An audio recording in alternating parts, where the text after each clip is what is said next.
어제 MBC에서 큰 단독 보도가 나왔습니다. 예.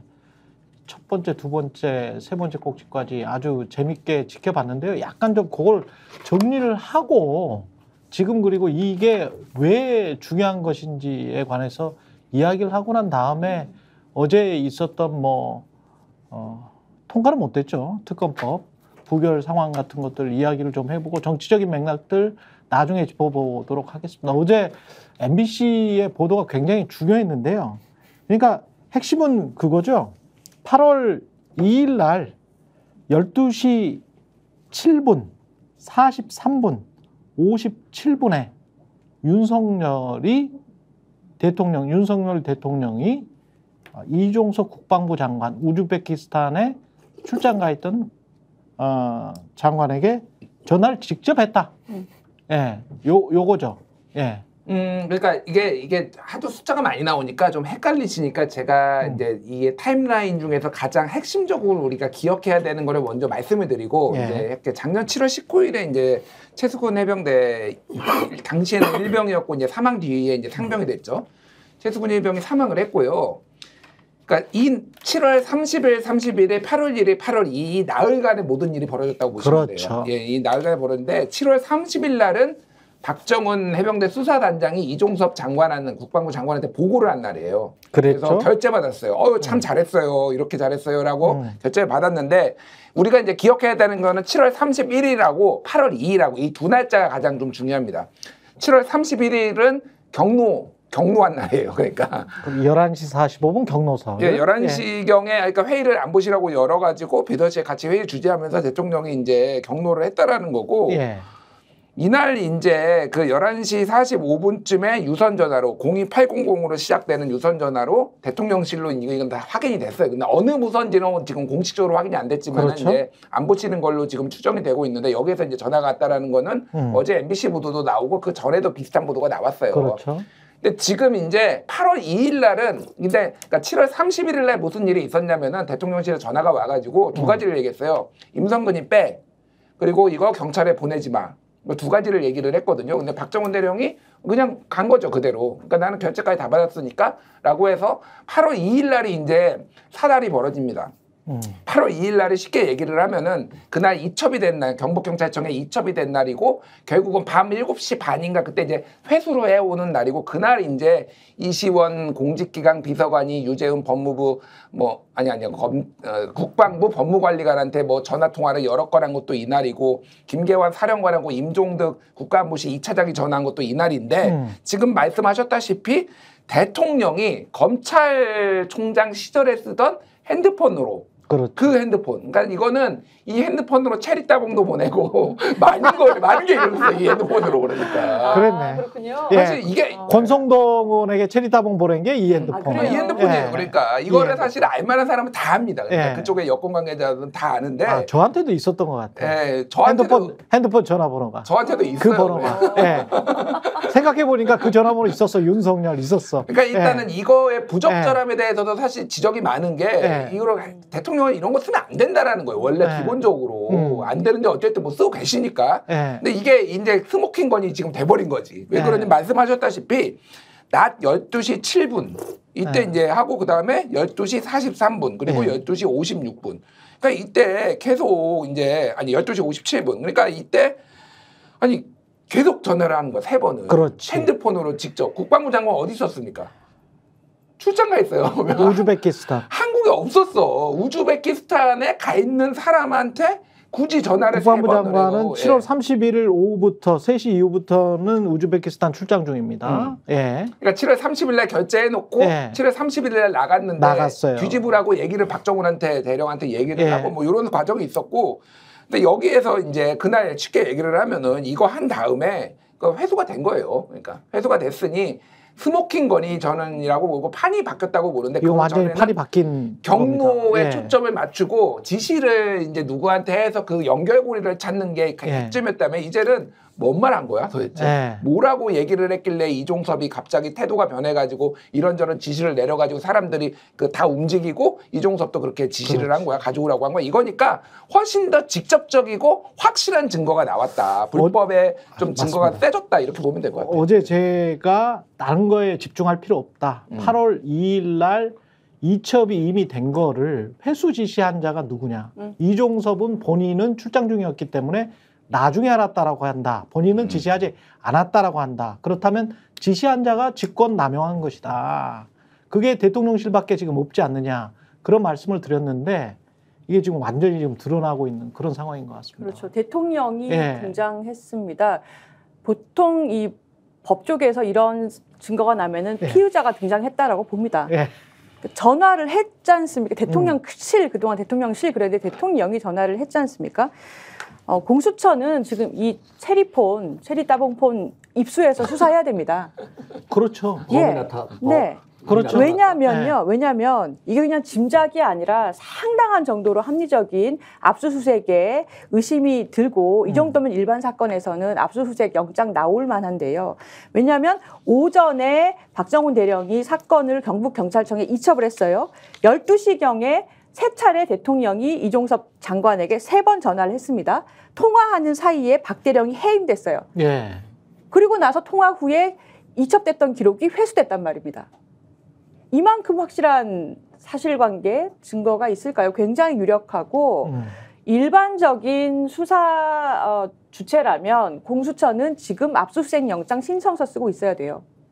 제가 좀 더 명확하게 얼마나 이게 혐의가 짙은지를 알려드릴게요. 8월 2일 날 있잖아요. 김계한 사령관이 장관의 군사보좌관인 박진희 준장에게 텔레그램을 보낸 게 11시 13분이에요. 그러니까 10시 반에 이미 경북청에 도착을 해가지고 이첩했습니다. 라고 박정훈이 이야기를 했고요. 그리고 야 그거 뭐 안 돼? 이거 회수 안 돼? 아마 회수하면 직권남용일걸요? 이렇게 이야기를 합니다. 그래서 김계한이 군사보좌관한테 이첩했답니다. 라고 보낸 게 11시 13분입니다. 이건 군사보좌관이 바로 옆에 이종섭 장관 옆에 있으니까 장관한테 보고를 한 거예요. 바로 이렇게 군사보좌관에서 장관으로 보고를 하고 12시 4분에 이종섭 바로 그 직전이죠. 그러니까 군사보좌관이 장관님이 직접 통화하자 하십니다 해서 12시 4분에 이종섭과 김계한이 개인폰으로 통화를 해요.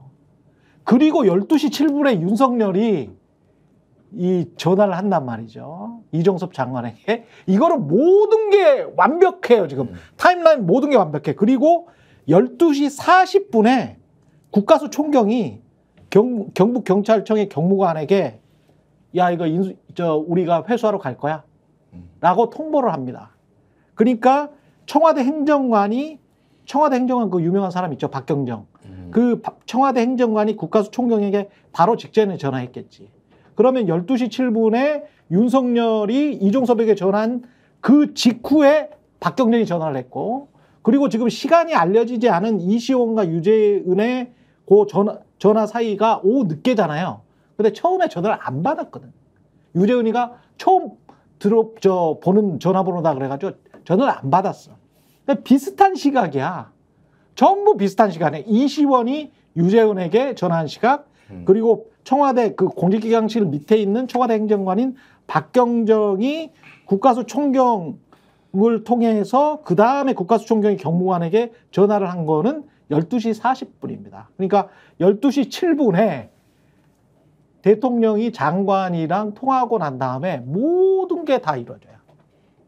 모든 게 다 이루어져요. 요거 좀만 더 네. 타임라인 말씀드리면, 네. 그러니까 방금 얘기했듯이 그 12시, 1시 요 사이에 이제 말씀해 주신 거에 몇 개 더 추가하면은 12시 50분에 임종덕 국가안보실 2차장이 김계환 사령관한테 전화를 하고요. 그렇습니다. 예. 그리고 1시에 김계환 사령이 임성근 사단장한테 또 전화를 하고요. 네. 1시 3분에 김계환 사령관이 유재훈 법무관리관하고 또 맞아. 전화를 하고요. 네. 1시 50분에 유재훈 법무관리관이 경북경찰청 수사부장한테 통화를 해가지고 이거는 반환이 아닌 회수다. 또 이렇게 정확하게 이제 본인들이 생각하는 그 그림을 딱 그렇지. 얘기를 하고 뭐 네. 그렇게 이제 이게 흘러가는 거예요. 그러니까 대통령이 딱 통화한 그 시점을 해서 그 뒤에 이게 모든 게 다 전화 통화 다 이루어졌다. 뭐 이렇게 그리고 이 보시면, 반환이 아닌 회수라는 이 단어 선정도 그리고 수사가 아닌 조사였다라는 이 단어 선정도 전부 직권남용을 염두에 둔 겁니다. 왜냐하면 수사를 이미 해버렸으면 거기에 개입을 하게 된 거니까 직권남용이거든. 그러니까 야 이거는 그냥 니들이 조사한 거잖아. 그리고 반환이 아니고 이게 공식 문서 서류로 들어가기 전에 우리가 야 이게 좀 미비된 거야. 그래서 회수한 것이야. 그냥 직권남용이 아니지. 그런 식으로 가려고 회수, 조사, 이단을 계속 지금 쓰고 있었던 거예요. 이 사람들이 생각했던 거는 전부 본인들의 책임을 면탈할 그 생각만 지금 계속 했던 거야. 그러니까 정말 끔찍한 일들이 벌어지고 있었던 겁니다. 이번 일을 그 윤석열 대통령의 어떤 말을 한번 따라가 보면 최수근 해병이 급물살에 휩쓸려서 이제 그 목숨을 잃는 사고가 일어난 다음에 윤석열 대통령이 뭐라고 했냐면 사고 원인을 철저히 조사해서 다시는 이런 일이 재발하지 않도록 하겠다라고 했거든요. 네. 근데 그 말이 바뀝니다. 그게 이제 그 7월 31일 날 1차 경로라고 하는 이만한 일로 사단장을 처벌하면 이제 여기서 말이 바뀌잖아요. 예. 말이 바뀐다고. 근데 요 말이 왜 바뀌었을까? 요새 나오는 1차 경로의 원인이 되는 무슨 구명 로비가 있지 않았겠느냐. 로비는 끊임없이 이루어지고 있습니다. 그러니까 아까 7월 31일부터 8월 2일까지의 타임라인이 중요하다고 말씀하셨는데 7월 28일에 수사 결과 보고를 하잖아요.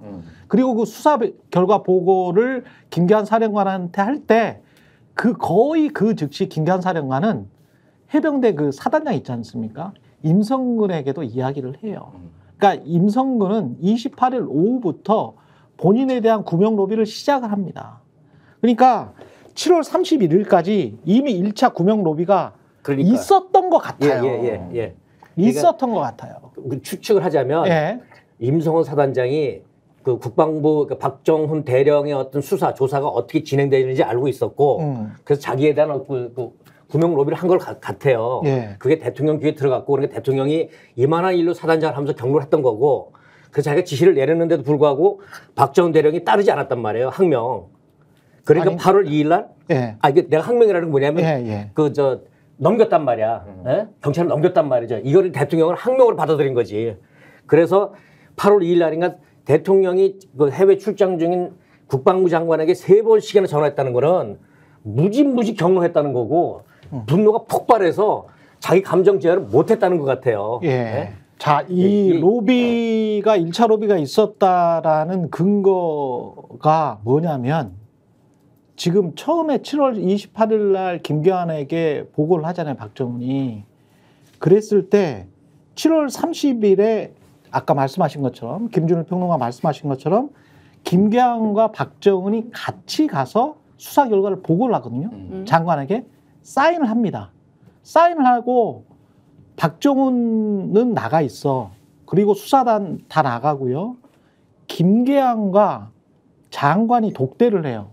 근데 독대하는 이유가 이때는 심플리 아주 단순합니다. 후임자 누구 할 거야? 후임자 누구 할 거예요? 투스타 1사단장을 바꿔야 되잖아. 그러면 3스타 그 위에 있는 상급자잖아요. 해병대 사령관이. 근데 임성근은 사실은 3스타 다음 해병대 사령관으로 지금 인식됐던 사람이란 말이지. 임성근도 그렇게 생각을 했고 해병대 내에서도 그렇게 생각을 했는데 그러면 누가 할 거야? 라고 해서 나온 게 부사령관인 정정범 이름까지 나와요. 이때 7월 30일 날 그러니까 이미 끝난 거야. 보직 해임되고 사단장 끝난 거야. 7월 30일. 그런데 보십시오. 결과 보직 해임되고 끝나는 사람이 7월 30일에 끝났던 사람이 불과 3일 만에 8월 2일 날 누가 보직 해임됐습니까? 수사단장인 박정훈이 보직 해임돼. 단 3일 만에. 이게 로비가 아니고 뭐예요. 그리고 이게 놀라운 게 말이죠. 7월 30일 날 이게 있고 난 다음에 7월 31일 날 어떤 일이 벌어지냐면 자, 7월 30일까지 이 사람을 보직 해임하려고 했으니까 이 사람을 제가 어제도 말씀드렸지만 야 그러면 너 어디 있을 거야? 곧 있으면 보직 해임 되는데. 그러니까 집에 있으라고 한 거야. 집에. 일사단장 공간이 있을 거 아니에요. 포항에 있는 일사단의 공간이 있을 거 아니에요. 그러니까 집에 있어라. 그 공간에 있어라. 그래서 파견 대기 명령에서 거기 공간에 있는 거예요. 그러니까 우리가 직장인들이 왜 보직 해임되기 직전에 보통 이제 그 부서에 근무를 못 하잖아요. 그 부서에 근무 못 하고 집에 있거나 아니면 이제 그건 집에 있는 건 좀 가혹하지만 보통 이제 다른 사무실로 가지 않습니까? 아무것도 없고 책상만 그렇지, 있는 딱 그 그렇지. 사무실에 그렇죠. 가죠. 보통 전화기가 없죠. 보통. 그렇죠. 예. 그런 데를 가잖아요. 7월 30일 날 일이 일어났었던 거예요. 이 일이 임성근한테 일어났는데 7월 31일 날 갑자기 휴가로 바뀌는 거야. 7월 31일부터는 집에 있어야 돼.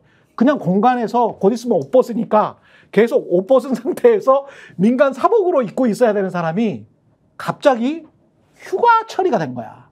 그리고 8월 1일 계속 장관실에서 전화가 오는 게 야 휴가 처리한 거 맞지? 휴가 처리야? 라고 두세 번을 케어를 해줘요. 장관이. 그리고 8월 2일 날 보직 해임은 박정훈이 돼. 그러면 누가 이게 로비를 한 거냐고. 임성근이 로비를 한 거야. 그런데 이 얘기는 예. 구명 로비가 성공했다는 거예요. 그렇죠. 임성근이 근데 무슨 힘이 로비가 있어서 성공했고. 무슨 힘이 있어서 성공하면서 말 안 듣는 박정훈이 날아갔고. 그렇죠. 근데 자 박정훈이 말 안 들으니까 대통령은 계속 연달아 3번 전화하면서 분노, 뭐 스토킹하듯이 내 말 안 들어, 내 말 안 들어 이랬다는 거죠. 그러니까 여기서 도대체 임성근이 분노조절 장애도 있는 것 같아. 어떻게 그런 파워가 있느냐. 그렇죠. 그렇죠. 예, 예. 어떻게 그렇게까지 자, 할 수 직접은 있느냐. 아닐 거고. 7월 30일에 모든 게 다 끝난 거예요.